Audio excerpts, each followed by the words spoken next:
uyazuma wini hlangana wathi mubi uyazuma wini mubi uyazuma wini mubi uyazuma wini kubo bonke abadidiyeli bebutho likaZulu nasenduneni ngibingelele isizwe sonke sikaZulu esilalela umsakazo ngibingelele nakuwe umsakazo kuningi okwenzekayo kodwa sithe namhlanje uzosifundisa mhlawumbe kanjani siqhubeka sasigcine khona sikhuluma ngebutho kodwa khona indlela isihloko siphakamise ngayo sengikhohliwe ngokusana ngisho nawe ukuthi yini le efanele siyibuke namhlanje eqondene nokubuthwa kanjalo nemikhosi eqondene nawo ngicabanga ukuthi Gagashe asibuke kakhulu ukubaluleka kokubuthwa nokuba khona kwemiphi sincikise kakhulu emkhosini woselo njengoba sesisentwaseni yokugcina eyandulela umkhosi woselo intwasa ukuhloniphisa igama lengonyama inyanga yezizwe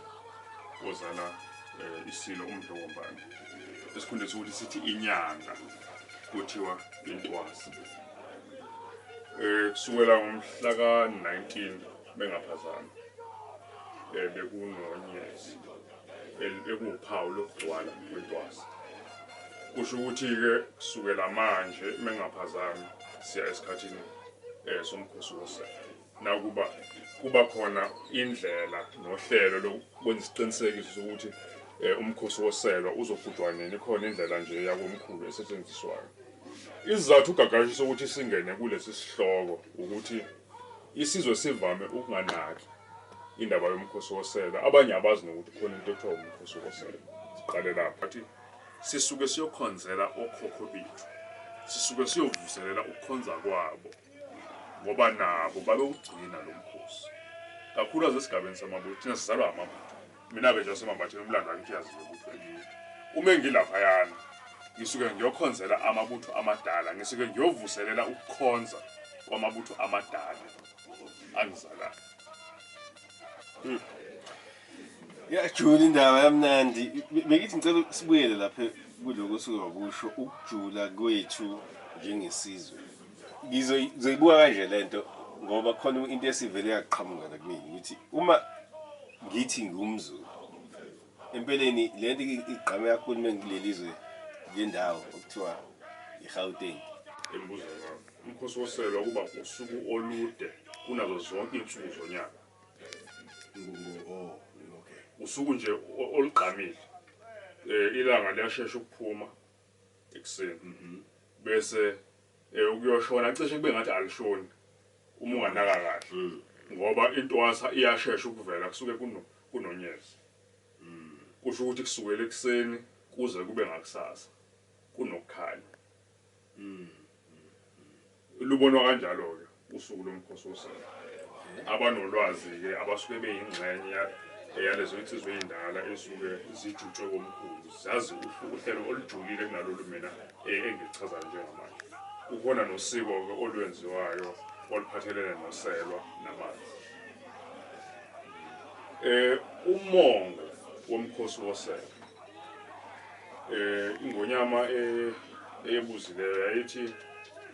isikhathi sokwebuza sokuthi uZulu ebuze isikhumba sakhe esidala ukuze azothola esisha kusho ukuthi isikhathi sokuwela kusuka esikhathini sonyaka omdala kungenwa esikhathini sonyaka omusha abesilo bangaphambanisa ukuthi unyaka wesintu uqala nini nokuthi umkhosi woselwa unini unyaka wesintu uqala mengaba kuthwasa ihlobo ngoba kusuke isikhathi sokuya emasimini so unyaka uqala ngaleso sikhathi ngicela ningangibuzi ukuthi kwaba khona uMasinga nama kunjani kwaba khona uNtulukazi makunjani ngangengekho ngicela nikhulumeni nabazazi kangcono lezo mina ngikhuluma ngomkhosi woselwa engiwaziyo engiwahambele enguphilayo ngikhuluma ngebutho engikhonze kulo engikhonzele abakithi kulo nengaba ngomkhulu Ingonyama isuke injengomfundisi omkhulu, iphinde iwumfundisi. Mengaba ngizosebenzisa lawo magama amabili ngotsheleka usikompilo lwesingisi ngoba usuke wethula uZulu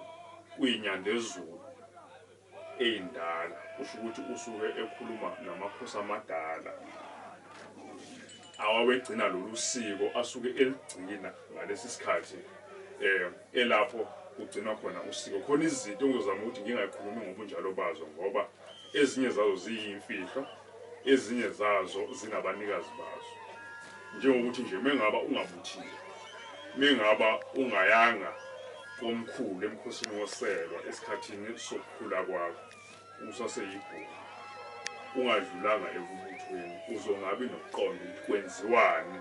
nawe. Kodwa lokhu engizokhuluma ngakho mina namhlanje ilokhu efanele sikwazi sonke ukuthi mengaba-ke ngingayanga mina emkhosini woselwa, yini efanele ngabe ngiyayenza, yini efanele ngabe ngiyenzile ukuyilungiselela leso sikhathi. Ngokujwayelekile umuntu mengaba kuzoba khona okwenziwayo ukuthinta umsamo ekhaya, fanele kube nenhlanzeko ekhaya. Abantu bonke kufanele bazile, abantu bonke kufanele bayilungiselele, babe nobumnene enhlizweni zabo, fanele kube noxolo nokuzwana emndenini.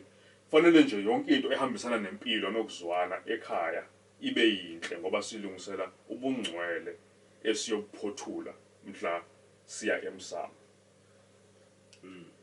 Kusuke kunjalo-ke nangomkhosi woselwa. Lento asayingishoyo ukuthi isiqale umhla ka-19 mengaphazami. Kungenzeka ukuthi umkhosi woselwa uyoba khona lapha komhla ka-19 ukuya ku-22 Disemba. Anginaso isiqiniseko, ngizothola isiqiniseko kulaba abazi kangcono kunami. Kodwa engikushoyo-ke ukuthi sisuke sisesikhathini sokujula ngathi ukuthi siyini, singobani. Ngoba umuntu usuke ayibuke ngokwamehlo enyama, ayibuke ukuthi yena uwumuntu,